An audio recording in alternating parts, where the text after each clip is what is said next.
Don't forget to like the video, share your thoughts in the comments, and subscribe to stay updated with our latest stories.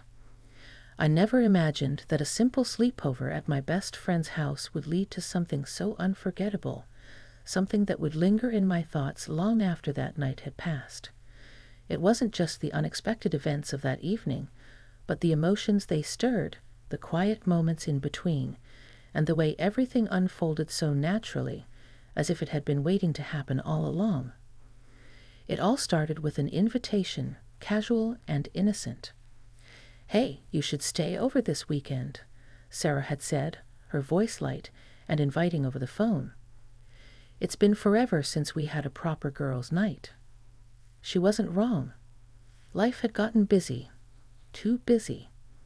Work, responsibilities, and the daily grind had chipped away at my social life, and I hadn't realized just how much I missed the simplicity of staying up late, talking about everything and nothing, wrapped in the comfort of friendship. I agreed without hesitation. Friday night arrived, and I packed an overnight bag, throwing in some comfortable clothes, skincare essentials, and a book I knew I wouldn't read. Sarah lived in a beautiful home, a cozy place that always smelled like freshly brewed coffee and vanilla candles. The moment I walked in, I felt the warmth of familiarity. "Wine or tea?" she asked, hugging me tightly before pulling me inside. I laughed. "Tea first, wine later." We settled into the living room, catching up on everything we had missed: relationships, work drama, funny little anecdotes. The evening stretched on, and I felt lighter, more at ease than I had in weeks. And then he arrived. Her brother, Ryan. I had met him before, years ago, when we were all much younger. Back then, he had been a quiet, lanky guy who mostly kept to himself. But the man who walked through the front door that night was someone else entirely. He had grown into himself, tall, confident, with a presence that shifted the air in the room. His dark hair was slightly tousled as if he had just run his fingers through it, and his deep-set blue eyes carried something I couldn't quite place. He looked at me, and for a brief moment it felt as if time hesitated.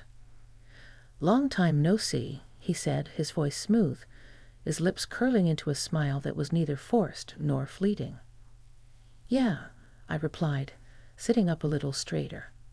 "It has been a while." Sarah, oblivious to whatever was happening in my mind, waved him off. "You're home early," she said, eyeing him. "Plans fell through," he said simply, setting his keys on the counter before glancing back at me. "It's nice to see you again, though." The night continued as planned. Laughter, more wine than I had anticipated, and a nostalgia that made everything feel warm and familiar. At some point, Sarah fell asleep on the couch, leaving me alone with Ryan in the dimly lit living room. "I was hoping we'd get a chance to talk," he said, leaning back against the armrest, his eyes never leaving mine. I raised a brow. "Oh? About what?" He hesitated, then exhaled a quiet chuckle. "I don't know. I remember you from before. You were different back then. Or maybe I was." I studied him, the way his fingers tapped against the edge of his glass, the way his jaw tensed slightly as if he was measuring his words. "We all change," I said finally. "It's been, what, 15 years?" 16, he corrected. The realization settled between us, unspoken but heavy. 16 years since we had last been in the same room together. 16 years of separate lives, different experiences. And yet something about that moment felt strangely familiar, as if no time had passed at all. He leaned forward slightly. "Do you ever think about how different things might have been?" The question caught me off guard. I blinked. "What do you mean?" He tilted his head, his gaze thoughtful. "If we had met at a different time, under different circumstances." I swallowed, suddenly aware of how close we were, how the air between us felt charged in a way that hadn't been there earlier. "I don't know," I admitted honestly. His lips pressed together, then he smiled, almost as if he had expected that answer. "Maybe it's better this way," he said softly. "Maybe some things are meant to happen later, when we're ready for them." I didn't respond, but I didn't have to. Because in that moment, something shifted, subtly, undeniably. And I knew without a doubt that the night was far from over. The quiet between us stretched, filling the room with a tension that was thick enough to cut with a knife. Ryan's eyes were still on me, and I could feel the weight of his gaze, the way it lingered like an unspoken invitation. I wasn't sure what to make of it, but there was something about the way he spoke, the way his presence seemed to settle in the space between us, that had me feeling something unfamiliar. I took a sip of my wine, trying to steady my thoughts, but my fingers were suddenly shaky. I had known him for years, or at least I thought I had. But now, as an adult, there was a layer to him I hadn't seen before, a depth to his expression that was both intriguing and unsettling. "So, what did you have in mind when you said you wanted to talk?" I asked, my voice sounding steadier than I felt. I needed to break the silence. I needed to know if he was testing me or if this was just the alcohol talking. Ryan leaned back, eyes narrowing slightly as he watched me, and for a moment I couldn't help but wonder if he was trying to gauge me, to read me the way someone would read an unfamiliar book. It was almost like I was a puzzle to him, and I didn't know if I wanted to be solved. "I don't know," he replied, the corners of his mouth twitching into a smile. "I guess I've been thinking about what it means when two people reconnect after so long. The things they say, the things they don't say. It's like it all means something more." His words hung in the air, and I couldn't shake the feeling that there was more beneath the surface of his casual tone, a hidden depth to his thoughts that he wasn't entirely revealing. My heart rate quickened, but I did my best to mask it with a small laugh. "Well, I'm sure we both have our reasons for staying in touch after all this time," I said, trying to keep the mood light. "And I'm glad we can catch up. It's nice to see you again, Ryan." His smile widened, but there was something almost predatory in it, something that made the hairs on the back of my neck stand up. "I'm glad to," he said softly. "But sometimes people don't realize what they're really feeling until they stop pretending." I felt my throat tighten, my mind racing to keep up with the implication of his words. Pretending. I hadn't been pretending. Had I? Before I could gather my thoughts, Ryan stood up, crossing the room to pour himself another drink. His movements were fluid, purposeful, and every step seemed to draw my attention. I watched as he made his way back to the couch, sitting closer to me this time. Not enough to touch, but enough to remind me of his presence, of the proximity that had somehow become uncomfortable in the space of just a few minutes. He held his drink up, the glass catching the light. "To old friends," he said, his voice lowering with an intensity that sent a shiver down my spine. I clinked my glass with his, unsure of how to respond. I was caught between a desire to keep things casual and an undeniable pull toward something deeper, something more dangerous, perhaps. But I didn't know if I was ready for that. Could I handle it? Did I even want to? "So," I began, trying to shift the conversation, "how's everything been with you? Your work? Your life? You've got to have some interesting stories by now." I smiled, hoping to steer us away from whatever we were circling. He took a slow sip of his drink, his eyes never leaving mine. "I guess you could say I've been living a bit on the edge," he said, almost as if he were testing the waters. "Things have changed, you know. I've changed." I nodded, unsure where this was heading. "We all change." "True," he said, his voice dropping even lower now. "But some changes are more noticeable." The way he said that, The way his eyes held mine made me feel suddenly exposed, as if he could see through the walls I'd built around myself. My heart pounded harder in my chest, and I was acutely aware of the space between us, how close we were, and yet how far it felt. A long pause stretched between us. I could feel my pulse in my throat, could hear the distant hum of the city outside the window, but nothing seemed to matter except for the tension hanging in the room. Finally, he leaned in a little, just enough that I could smell the faint scent of his cologne, earthy and deep. His hand brushed against mine, accidental, yet deliberate in the way it lingered for a second longer than necessary. My breath caught in my throat, and I knew that what came next would be pivotal, that the moment we were in could either fade into a shared memory or spiral into something I wasn't sure I could handle. "Ryan," I whispered, my voice trembling, but the rest of the words seemed to get lost somewhere between my mind and my lips. "Sha," he murmured, his finger lightly tracing the edge of my wrist. "Don't say anything. Just listen." The room felt smaller. The air seemed to thicken. I was acutely aware of every movement, every shift of his body, of the way his touch felt like fire on my skin. It wasn't supposed to be like this, was it? This wasn't what I had come here for.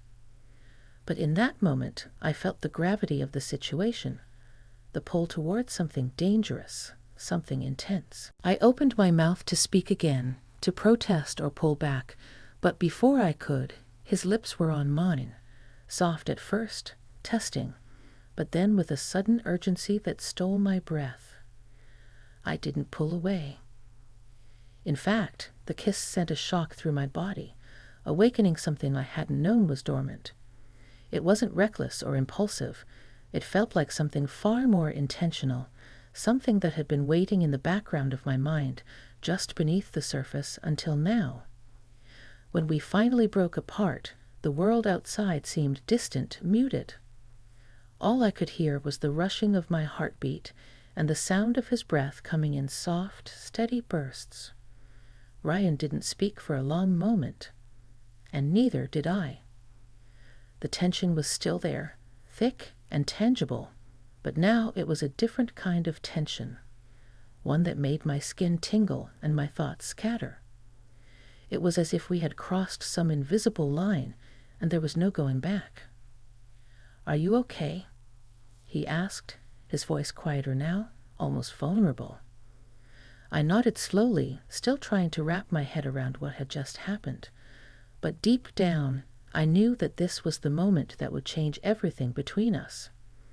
The night had felt like a whirlwind, a cascade of emotions that had overwhelmed my senses in ways I didn't quite understand. I lay there in the soft glow of the early morning light, staring up at the ceiling, feeling the cool sheets against my skin. The events of the previous hours kept replaying in my mind, each moment more surreal than the last. The kiss, the way everything seemed to shift in that single act, left me both confused and strangely alive. I couldn't bring myself to move right away, not because I didn't want to, but because I was afraid of what it would mean. I had no idea what I was supposed to feel now, what to do with this strange energy pulsing through me. Was it just the thrill of the moment? Or was there something deeper here, something more meaningful? I glanced over at the couch where Sarah, blissfully unaware of everything, was still fast asleep, wrapped up in her blanket.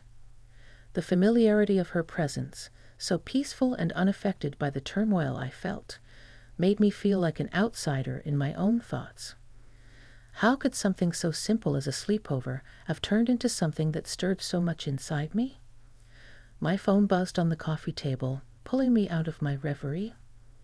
I sat up, reaching for it, hoping the distraction would help clear my foggy mind. It was a message from Sarah. "Morning. I'm still dead to the world over here, but I just wanted to let you know I had a great time last night.